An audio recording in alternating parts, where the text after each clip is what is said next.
My name is Cassandra Adams. At 28 years old, I had long ago given up on ever seeing my mother again.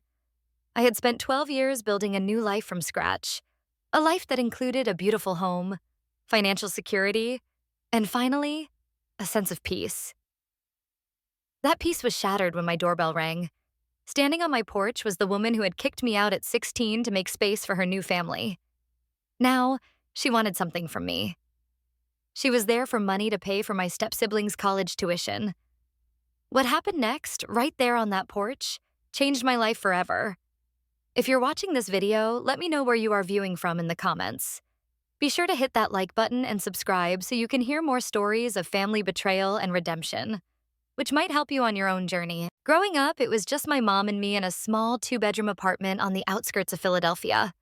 We weren't wealthy by any means, but I never went hungry. My mom worked as a waitress at a local diner and also took night shifts at a convenience store to get by. By the age of 10, I had learned to cook simple meals, do laundry, and get ready for school on my own while my mom caught up on sleep between jobs. Despite our financial struggles, we had a strong bond. Sundays were always our special day. We'd make pancakes shaped like animals, watch classic movies, and if the weather was nice, we'd go to the park. My mom would braid my hair and tell me that I was the best thing that ever happened to her. I believed every word. My father was never in the picture. My mom told me he vanished the moment he found out she was pregnant. His absence left a void, but she filled it with so much love that most days I barely noticed. It was just the two of us against the world, a true team. His ex-wife had primary custody, but the kids stayed with him every other weekend. My first meeting with Tyler and Amy was awkward. They were shy and clearly uncomfortable in our apartment. I tried to be friendly, showing them my book collection and suggesting we play board games, but they mostly stuck close to their dad. I understood. They were probably confused about their father dating someone new. Over the next several months, my mom started spending more and more time with Roger. Our Sunday traditions began to disappear as she started using her only day off to visit Roger at his place. She'd invite me along, but I often declined, feeling like a third wheel. When I did go, I'd just sit quietly while Roger and my mom talked about grown-up things I didn't understand, like mortgages and investments. By the time I turned 14, my mom was staying at Roger's house 3 or 4 nights a week. On the nights she was home, she would talk nonstop about how wonderful Roger was, about his house with a garden, and how his job had great benefits. I began to feel like our small apartment, which had always been our safe haven, was suddenly not good enough. The summer before I turned 15, my mom dropped a bombshell. She was pregnant. I remember feeling as if the floor had fallen out from under me. My mom was overjoyed, talking about how wonderful it would be to have a baby in the house again, how thrilled Roger was to be a father again, and how this baby would bring them even closer. No one bothered to ask me how I felt. As my mom's pregnancy progressed, she and I moved in with Roger permanently. I was enrolled in a new school in Roger's neighborhood, leaving behind the friends I had known since elementary school. My new bedroom was smaller than my old one, tucked away in a corner of the basement that Roger had quickly converted. The ceiling was low and there were no windows, but my mom insisted it was only temporary until they could make better arrangements. Tyler and Amy now lived with us full-time, as their mother had moved out of state and agreed to let Roger have primary custody. Suddenly, our family of 2 had become a family of 5, soon to be 6. I tried my best to adapt. I really did. I helped decorate the nursery, painting it in soft yellows and greens since my mom and Roger wanted to keep the baby's gender a surprise. I offered to babysit Tyler and Amy when Roger and my mom wanted a date night. I kept my grades up despite the change in schools. I did everything I could to show my mom that I was still on her team, but I could feel her slipping away. At dinner, conversations centered on Tyler and Amy's school activities or the new baby. That night, I cried myself to sleep in my windowless basement room, feeling more alone than I ever had before. After we moved into Roger's house, things quickly got worse. Roger had renovated the basement to create a bedroom for me, but it never felt like my own space. The walls were thin, and I could hear every footstep above me. The bathroom was upstairs, which meant I had to walk through the main house to use it, often feeling like I was an intruder. Roger wasn't unkind to me, but 1,000 small gestures made it clear I was a guest in his home, not a family member. He would talk to Tyler and Amy about weekend plans, but only informed me of the decisions. When he brought home treats, he'd call out to his kids, but never to me. My mom either didn't notice these subtle exclusions or chose to ignore them. Spent those 2 weeks in a daze, going through the motions at school while frantically trying to figure out where I would go. I called my few relatives. A great aunt in Florida said her retirement community didn't allow residents under 55. A cousin of my mom's in California never returned my call. My maternal grandmother said at her age she couldn't take on a teenager. I had no money saved, no car, and no job prospects that would pay enough for an apartment. I was 16 years old, and my mother was throwing me out to make room for her new family. The night before I had to leave, I sat on my bed surrounded by boxes containing the pitiful sum of my possessions. Through the ceiling, I could hear laughter as Roger, my mom, Tyler, and Amy watched a movie together. The sound of their happiness while I packed up my life alone in the basement broke something inside me that I fear has never fully healed. At breakfast on Friday, my mom casually mentioned she had a baby shower on Saturday and would be gone all day. "What about me?" I asked, as I had planned to use the weekend to work on a coding project. "Oh," she said, waving her hand dismissively. "You'll be fine on your own for a few hours." It wasn't until she was halfway out the door on Saturday morning that she dropped the bomb. "By the way, I forgot to tell you, Annie is dropping off her kids at 9 o'clock. I told her you'd babysit until she picks them up tomorrow afternoon." Annie was Roger's sister, and her kids were 4 and 6 years old, known terrors who had destroyed my headphones during their last visit. "But Mom," I protested, "I have the regional coding competition today. I told you about it weeks ago." My mom sighed heavily, one hand on her swollen belly. "Cassandra, sometimes we have to make sacrifices for family. Annie has been so supportive during my pregnancy. I can't let her down." Before I could argue further, the doorbell rang. Annie dropped off her children with a quick thanks and was gone before I could even put on my shoes. The coding competition, which I had been preparing for all semester and which might have led to a summer internship, came and went while I built Lego towers and cleaned up juice spills. Annie didn't return until Sunday evening, a full day later than she had promised. By then, I had missed not only the competition, but also a study group for my AP Calculus exam. When I tried to explain to my mom how important these events had been, she accused me of being selfish. "Your priorities are all wrong," she said. "Family comes first, always."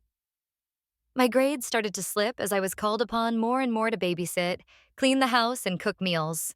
As my mom became more uncomfortable in her pregnancy, my friends from my old school had drifted away, and I hadn't had time to form strong connections at my new school.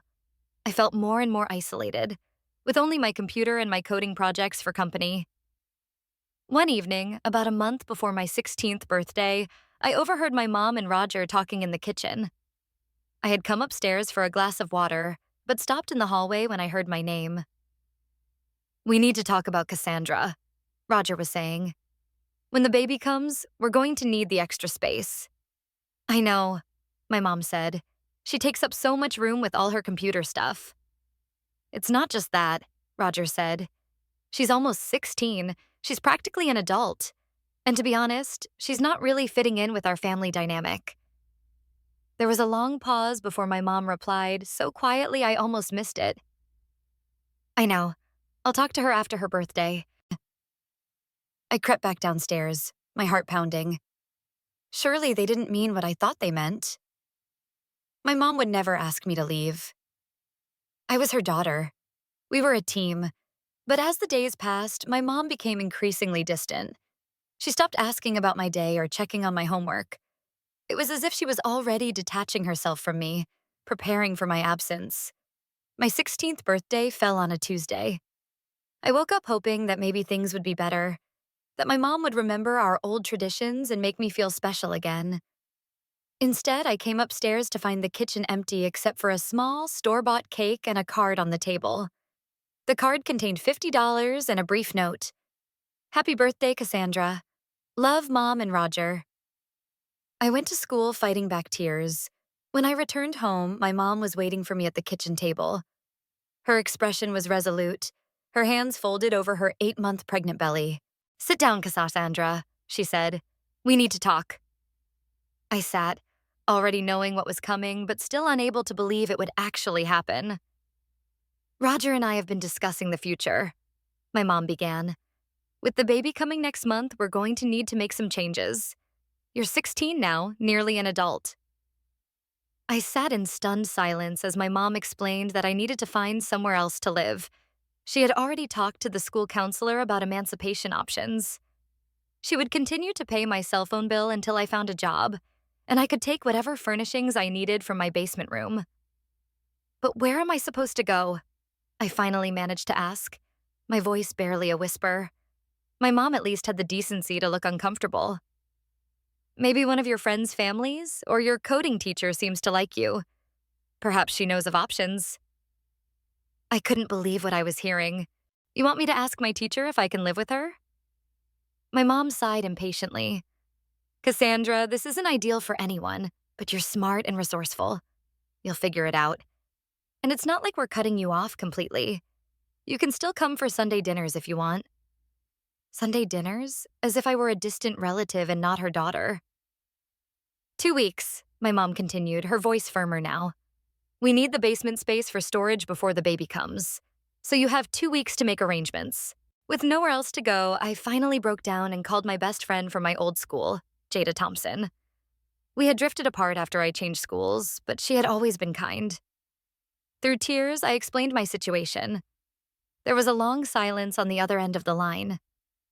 Are you serious? Your mom is actually kicking you out? She finally asked, disbelief evident in her voice. After confirming that, yes, this was really happening, Jada put her mother on the phone. Mrs. Thompson was horrified. She insisted I come stay with them immediately while they figured out a more permanent solution. The next morning, Mrs. Thompson arrived in her station wagon to help me move my things. My mom came downstairs briefly, awkwardly handing me an envelope with $300 cash that I later learned Mrs. Thompson had shamed her into providing.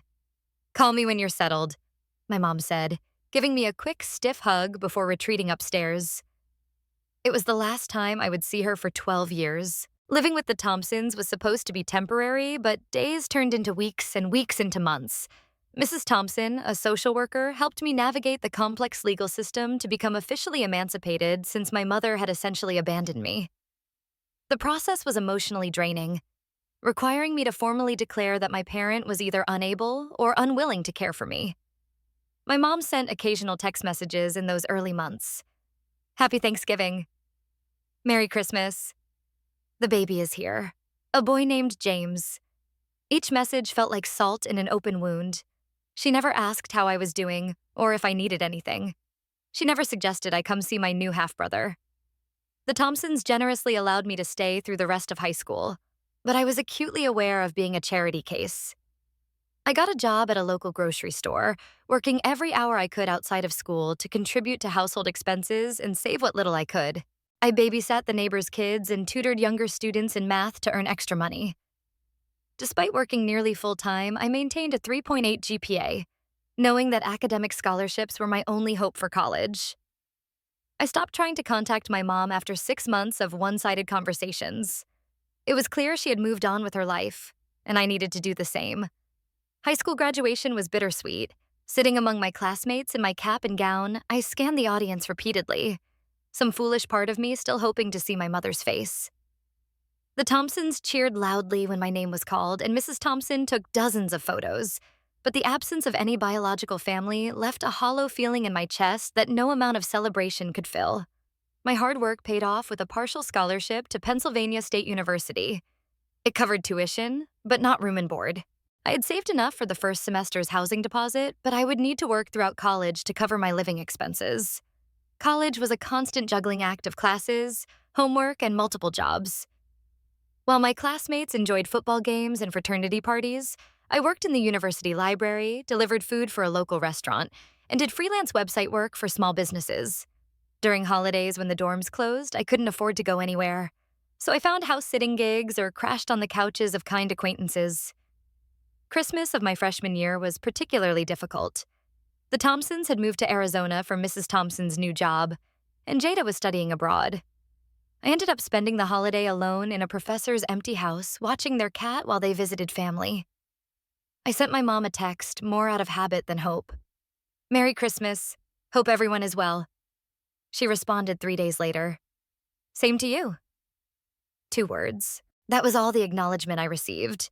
During my sophomore year, I took an advanced programming class with Professor Winters, a former Silicon Valley executive who had turned to teaching. She noticed my work ethic and talent for coding, often staying late to give me additional guidance on projects. When she learned about my financial struggles and family situation, she became a mentor and an advocate. Your circumstances don't define your potential, Cassandra. She told me one evening as we worked on a particularly challenging algorithm. Your resilience is preparing you for greatness in ways your peers can't imagine.